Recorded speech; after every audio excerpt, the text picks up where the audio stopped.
This is okay. After the patient wakes up, you can have him transferred to Doc, a regular room. Okay, Doc. Doc Kitty, Ma'am Lynette. meron ka ba bang ibang way para makontak ko yung TSV Pharmacy? Kasi hindi na nila ako binalikan eh. Pagkatapos kong ipa-reschedule yung meeting namin. Ma'am Lynette, sa ibang ospital na sila nakipag-deal. Ano? Eh, sayang naman. Ang tagal kong trinabaho yun para lang mapunta sa Eastridge. I know. I know you worked hard on this. Akala ko nga sa atin sila pipirma. What happened? Kung nagawa nilang mag-cancel, edi gawin mo na sa kanila.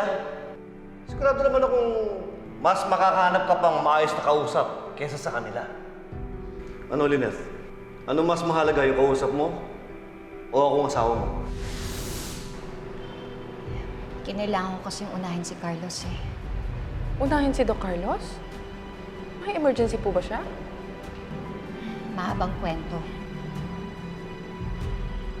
I understand.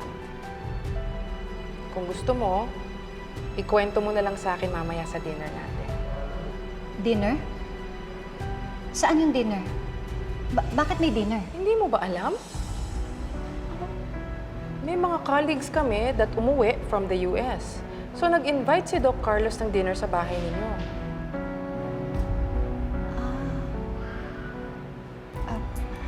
Wala kasing nabanggit sa akin si Carlos.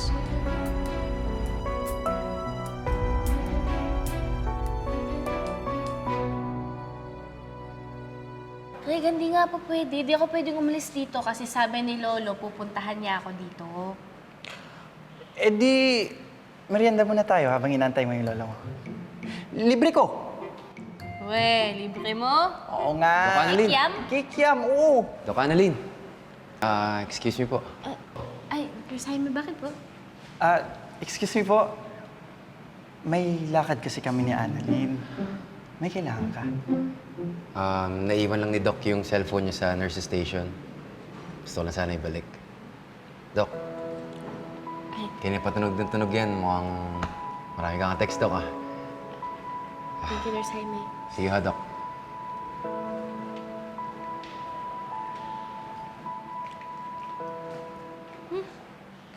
May text pala si Lola 20 minutes ago. Sabi niya, kitain ko na lang siya dun sa cafe nung Hotel Linderberg. Samahan na kita, ah.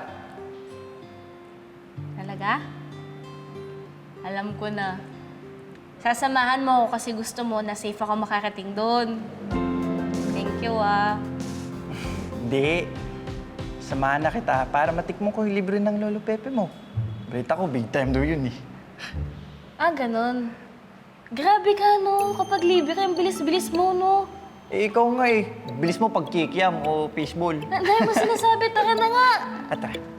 Kapalibre ka lang pala. Oh my God, Mami! Bakit mo ginawa yun? Dapat di mo ginawa yun! Hindi mo ba narinig ang sinabi na magsusumbong siya sa daddy mo? Kahit na dapat hindi mo pa rin siya pinukpok!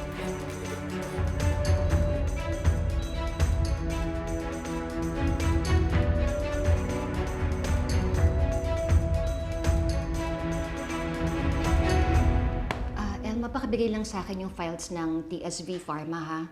Pakibilisan lang. Sige po, ma'am.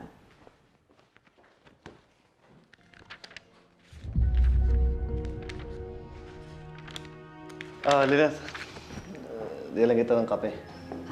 Salamat. Sige. Sandali, Carlos.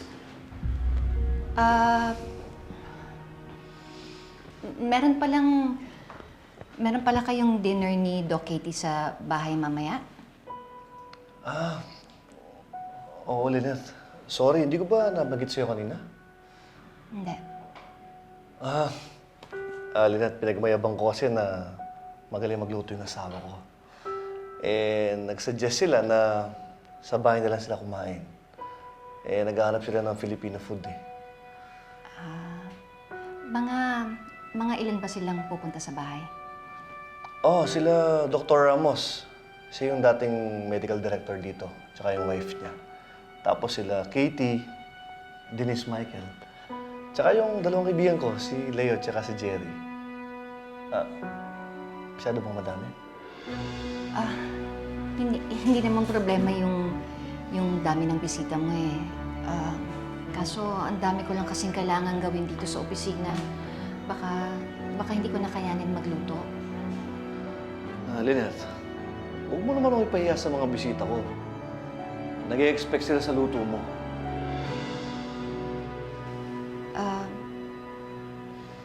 Sige, gagawan ko na lang ng paraan. Salamat, mahal ah. Oh my God! Oh my God! Oh my God! Thank God he's alive! Mami, kailangan natin siya dalhin sa ospital! Nahihibang ka na ba hindi natin siya pwedeng dalhin sa ospital? Anong gagawin natin? Pwede ba ikaw mag-isip niyan? Ikaw ang nagdala sa kanya dito eh! Anong gagawin ko? Si Lolo inaantay si Daddy sa ospital. Kung hindi ko siya dinala dito, sigurado ko alam na ni Daddy yung totoo. Hindi ko alam, nagpanik din ako. Ano gagawin natin, Mami? Hindi ko rin alam, nagpanik din ako. Pwede ba? Paano na yan?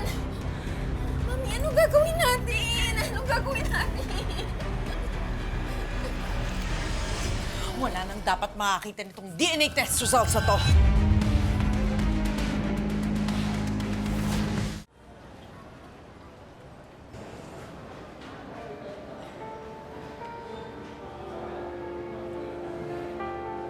Annalyn, tunggots na ako. Asa na kaya si Lolo Pepe? Eh, kanina ko pa nga tinitext, hindi naman sumasagot. Pero di ba kanina pa yung message niya, so dapat nandito na siya. Carlos, pwede ko bang ibitahin si Annalyn para doon na rin siya mag-dinner sa bahay?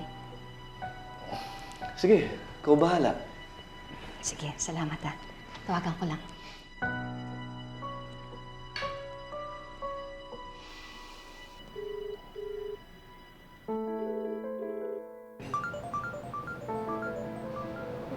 Tawag si nanay. Hello po, Nay?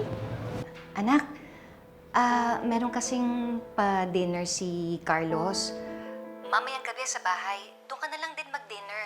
At saka may mga ibang doktor din naman doon eh. Nandoon din si Doc Katie, tsaka ang Tito Michael mo. Punta ka. Thank you po, Naya. Pero may usapan po kasi kami ni Lolo eh.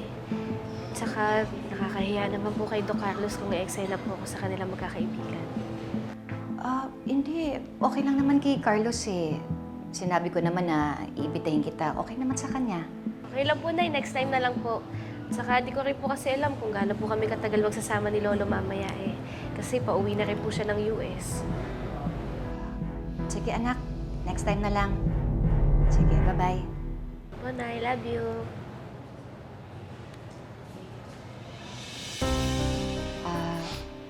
Hindi daw makakapunta si Annalyn kasi makikipagkita daw siya sa lolo niya.